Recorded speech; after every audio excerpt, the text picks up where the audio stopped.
त्यही त भोलि फर्स्ट 3 गेममा DRS को चाहिँ टप 2 आउनै पर्ने हुन्छ अरे। अब DRS ले खेल्ने भनेको एउटै पिओबीबाट हो कि उनीहरूले राम्रो पर्फर्म गर्नु पर्यो इनिशियल म्याचेस, अनि अब स्म्यास रुलमा एलिजिबल लास्ट म्याचसम्म पनि हुन पाइन्छ भन्ने मेन्टालिटीको साथमा खेल्यो भने मात्रै हो।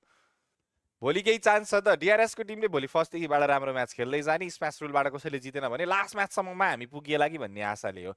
दामी स्याड फर DRS, या DRS ले राम्रो पर्फर्म गर्न सकेन, we are really sad for them. AST को लागि पनि भनौँ होला, because I was expecting so much AST को तर्फबाट पनि, दे डिडन्ट पर्फर्म। DRS को सेकेन्ड डेट हग्ने डे हो क्या अरे। अब भोलि कमब्याक गर्नको लागि डिफरेन्स कति छ पनि त हेर्नु पर्यो नि त, होइन त। भोलि कमब्याक देखाउन डिफरेन्स कति चाहिएको छ हेर त। यहाँ DRS को 75 छ, यता 125 छ। 125 माइनस 75 कति पोइन्ट हुन्छ? म क्यालकुलेटरै दबाएर हेर्छु पह। अब हिसाबमा गणितमा अलिकति फ्लप छु म, त्यही पनि लेट मी चेक। 125 माइनस 75 भनेको 50 पोइन्टको डिफरेन्स हुन्छ ट्याक्कै। 50 पोइन्टको डिफरेन्स 125 सँग छ। 60 पोइन्टको डिफरेन्स स्म्यास रुलसम्म जानको लागि छ। अब 60 पोइन्ट ल्याउन तिमीहरूले कतिवटा म्याच खेल्नुपर्छ जस्तो लाग्छ भन त? कतिवटा म्याच खेल्नुपर्छ होला 60 पोइन्ट ल्याउनको लागि? त्यही भएर DRS को पोसिबिलिटिज पुरै घटेको हो भनेर भन्न सकिन्छ। त्यहाँ भोलिको दिनमा फर्स्ट म्याच बबाले खेल्ने हो टिमले, अथवा फर्स्ट र सेकेन्ड म्याचमा डिसेन्ट पोइन्ट ल्याउने हो भने टप 3 को रेसमा त्यहाँ चाहिँ पुग्न सकिन्छ। डिपेन्ड्स फोर थ्राइब्सले कस्तो खेल्छ, अल्फा गेमिङले कस्तो खेल्छ, भर्चस प्रोले कस्तो खेल्छ।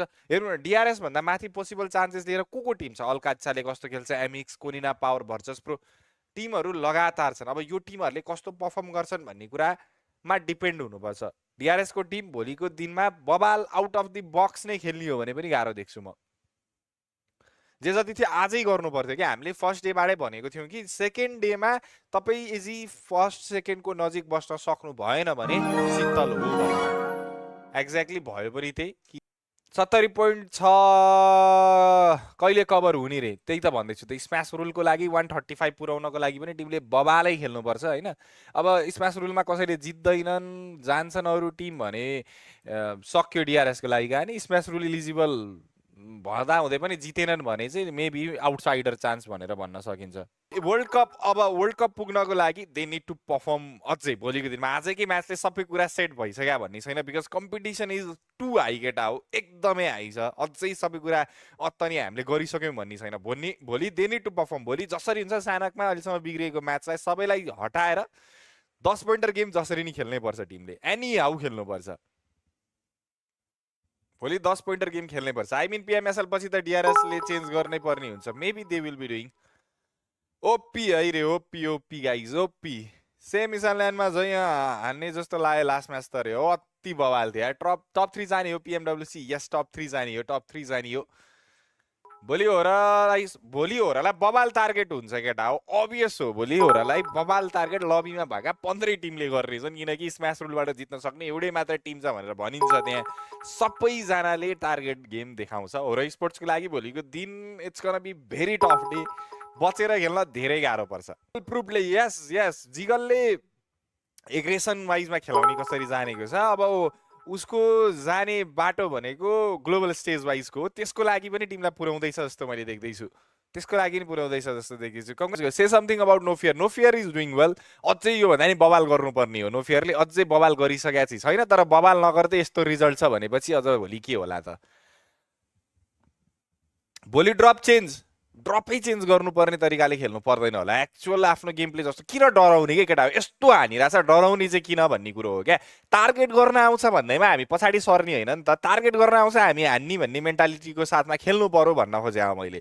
टार्गेट गेम हुन्छ, अभियस हो, किनकि टप 3 जानेले पनि कमब्याक सोचेका हुन्छन्, जित्नेले पनि कमब्याक सोचिरहेका हुन्छन्, उनीहरूले जित्न नदेलान्। बट टार्गेट आउँछ भन्दैमा हामीले ड्रप छोड्नुपर्छ भन्ने छैन। हामीसँग त्यो पोटेन्सियल छ जसले लडेर हामी जित्न सक्छौँ भन्ने छ नि त। किन हो र? किन चेन्ज गर्ने? हामीले भोलि चट्ट लाएर हान्न सकिन्छ भन्ने माइन्डसेटमा राख्ने अनि खेल्ने हो क्या। नजिकै वर्ल्ड कप चाहिँ पुगिन्छ जस्तो छ। मैले भने नि, होरा स्पोर्ट्सले भोलिको फर्स्ट म्याचमा 10 पोइन्ट ल्याएन भने सेकेन्ड म्याचमा 10 पोइन्ट ल्याउनै पर्छ। यदि ल्याएन भने हामीले जित्ने मौका गुमाउँछौँ। बुझ्यौ नि केटा हो? अनि स्म्यास रुलबाट अरू कसैले जित्यो भने तलमाथि कम्पिटिसन भइरहेको हुन्छ, फुत्त कोही तल परिरहेलामा जित्यो भने गेम सकियो भन्ने हुन्छ। त्यही भएर भोलिको इराङ्गलमा चाहिँ पोइन्ट्स ल्याउनै पर्छ होरा स्पोर्ट्सले, जसरी हुन्छ। थर्डको प्राइस कति छ अरे? सेकेन्ड र थर्डको प्राइस कति पो थियो यार हेरिदिउँ ल 26 हो जित्नेलाई सेकेन्डलाई कति छ 16 छ थर्डलाई 11 छ 20 सेकेन्ड स्लो मोड रे इन्डियन टिम वर्ल्ड कपमा आउला त खै थाहा छैन यार त्यसको रिगार्डिङ त मलाई कास्ट गरेको कति आउँछ पैसा रे अब भोलि कतिवटा म्याच छ ब्रो रे भोलि 6वटा म्याच हुनुपर्ने हो सोझो हिसाबले यदि स्म्यास रुल भएन भने स्म्यास रुल भयो भने कतिवटा हुन्छ भगवान जाने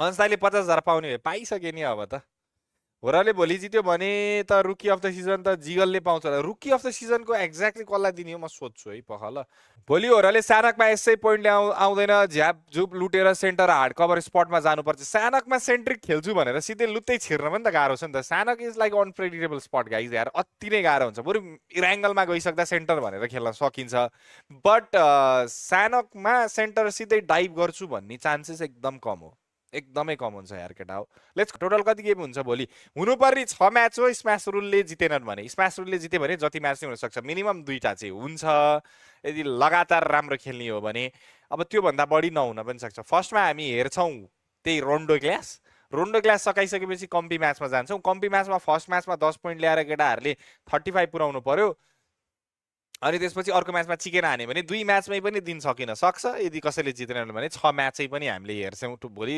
टिडिएम पनि छैन खै दाइ वाटी फोरले 135 पोइन्ट कम्प्लिट गर्दै फर्स्ट गेममै चिकेन हान्यो भने मान्यता हुँदैन 135 निकालिसकेपछिको चिकेन चाहियो है मलिक खेल्छ कि खेल्दैन मलाई कसरी थाहा हुन्छ केटा हो आर3सीको टिमको कुरो मलाई भोलि होरामा को खेल्छन् थाहा हुँदैन मलिकको टिमको कसरी थाहा हुन्छ यार धेरै कुरा बाँकी छ केटा मैले भने नि हामीसँग जित्ने पोसिबल फ्याक्टर एउटा साइडमा छ भने हामीलाई रोक्ने पोसिबल फ्याक्टर एउटा साइडमा छ मैले जे भने याद गर्नुभयो होला कि सानकमा पोइन्ट निकाल्न गाह्रो छ ल बफर जोन छोडिदिउँ सानकको म्याचलाई बट त्यसपछिको इराङ्गलमा पोइन्ट्स ल्याउनै पर्छ यदि त्यो ल्याइएन र अर्को टिम कोही घुसिदियो भने हाम्रो हातबाट खोसिदिन्छ क्या त्यो कुरा चाहिँ जसरी भए पनि याद गरेर खेल्नु पर्यो सानकमा दिउँ एक्सक्युज किनकि अहिलेसम्मको कुनै पनि सानकमा पर्फर्मेन्स आएको छैन बट भोलि इराङ्गलमा पोइन्ट्स निकाल्नै पर्छ सानकमा निकालियो सुनमा सुगन्ध हो अनि इराङ्गलमा पनि निकालिएन भने अपर्च्युनिटी अरू टिमले पाउँछन् अरूले पनि 135 पुर्याउँछन् गाह्रो त्यसले बनाउँछ त्यो कुरालाई याद गरेर खेल्नुपर्छ टिमले अरू केही गर्नुपर्छ जस्तो मलाई लाग्दैन